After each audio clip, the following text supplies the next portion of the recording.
السلام علیکم رحمۃ اللہ وبرکاتہ۔ اللہ پاک مجھے بھی اور آپ کو بھی اور تمام امت کو اللہ سمجھنے کی اور سمجھانے کی اللہ بھرپور توفیق دے۔ اور جو بھی رمضان بچا ہوا ہے 13 روزے رہنے دو، 15 روزے رہنے دو یا 14 روزے، جو بھی روزے ہیں، تو اللہ پاک اس کی قدردانی ہمیں کرنے کی توفیق نصیب فرمائے، کیونکہ روزہ فرض ہے دوستو۔ جیسے نمازیں 5 وقت کی فرض ہے، اسی طرح اپنے روزوں کی حفاظت بھی کرنا ہے۔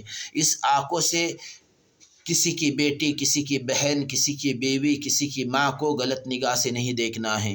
اس کانوں سے کسی کی برائی، کسی کی غیبت نہیں سننا ہے۔ اس زبان سے کسی کی بے عزتی نہیں کرنا ہے، کسی کو غلط نہیں بولنا ہے، کسی کی غیبت نہیں کرنا ہے۔ ہم چپ کر لوگوں کی غیبت، لوگوں کی بے عزتی کریں گے تو اللہ پاک ہزاروں لوگوں میں ہمیں ذلت اور رسوا کریں گے، ہاں ذلیل کریں گے۔ اللہ کو کچھ مشکل نہیں ہے، اللہ کو کچھ مشکل نہیں ہے۔ وہ عالم الغیب ہے، کن فیکون کا مالک ہے، الاول کا بھی جانتا ہے، اپنے دل کے اندر کیا کیا چل رہا ہے اس کو بھی جانتا ہے۔ اس کو کن فیکون کا مالک کہتے ہیں دوستو۔ اس لیے ہم دوسرے کی بہن، بیٹی، بیوی اور دوسرے کی ماں کی ہم عزت کریں گے، اس کی حفاظت کریں گے تو اللہ پاک ان قریب ہمارے گھر کی بھی حفاظت کرنے میں قادر مطلق ہے۔ کن فیکن کا مالک ہے، وہ بادشاہ ہے، ساتوں آسمان کو چلانے والا بادشاہ ہے، ساتوں زمین کو چلانے والا بادشاہ ہے، چاند سورج کو سنبھالنے والا بادشاہ ہے، اور بغیر پلر کے، بغیر ستون کے آسمان کو پھیلایا کتنے کروڑوں اربوں سال ہو چکے ہیں۔ 1.25 لاکھ نبی دنیا میں آئے ہیں، اور آخر میں ہمارے پیارے نبی صلی اللہ علیہ وسلم دنیا میں آئے۔ پیارے نبی صلی اللہ علیہ وسلم دنیا سے جانے کے بعد بھی ابھی 1463 سال ہو چکے ہیں، 1463 سال ہو چکے ہیں، لیکن ہم نے کبھی دیکھے کہ بابا آسمان کا کریک ہوا ہے اور اس کا ریپیرنگ چالو ہے؟ ایسا نہیں سنا ہے دوستو، کیونکہ ہم سب سے بڑے انجینئر نے اس کو بنایا ہے، سب سے بڑا کاراگر جو ہے اللہ ہے، اس نے بنایا ہے۔ ساتوں آسمان کو پھیلایا ہے، بغیر پلر کے پھیلایا ہے۔ سورج چاند کو اس کو چپکایا ہے، بغیر پلر کے، بغیر ستون کے، بغیر سپورٹ کے اس کو چپکایا ہے۔ اسی طرح ساتوں زمین کو بنایا ہے، اس کو پھر سمندر کو بنایا ہے، اور 18,000 مخلوقات سے اس کو سجایا ہے۔ ہاں، اور باقی جیسے ایک گھر کے بازو میں ہم درخت لگاتے ہیں، اپنے گھر کو سجاتے ہیں، اسی طرح اللہ پاک نے پورے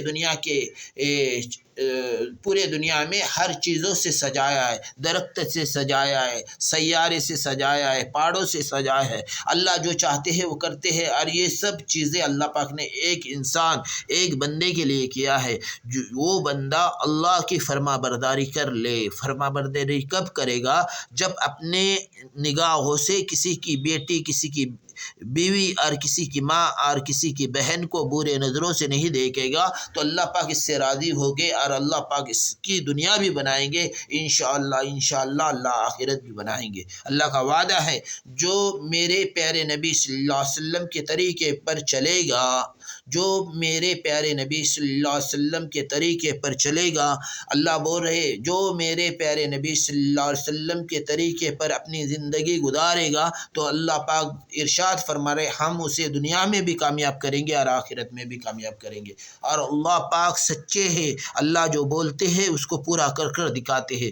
ہاں، اور اللہ پاک دیکھو ابھی بھی اللہ پاک اپنے صحابہ اور اپنے پیارے نبی صلی اللہ علیہ وسلم کے ہر چیز کو فالو کرنے والے ہیں۔ جو ہمارے پیارے نبی صلی اللہ علیہ وسلم نے جو چیزیں استعمال میں لائے ہیں، اور صحابہ رضی اللہ تعالیٰ عنہ اجمعین نے جو چیزیں استعمال میں لائے ہیں، اسی کو اللہ پاک ابھی فالو کرنے والے ہیں۔ اللہ پاک مجھے بھی اور آپ کو بھی اور تمام امت کو اللہ عمل کرنے کی توفیق نصیب فرمائے، اور اپنے اللہ پر بھروسہ کرنے کی ہمیں توفیق نصیب فرمائے۔ اسی کو خالق کہتے ہیں، اسی کو مالک کہتے ہیں، اسی کو ایشور کہتے ہیں۔ اس کے ہزاروں نام ہیں، اس کے ہزاروں نام ہے، وہ انمول ہے، وہ ہیرا ہے، اسی کو اللہ کہتے ہیں۔ اللہ عمل کرنے کی توفیق نصیب فرمائے۔ السلام علیکم رحمۃ اللہ وبرکاتہ۔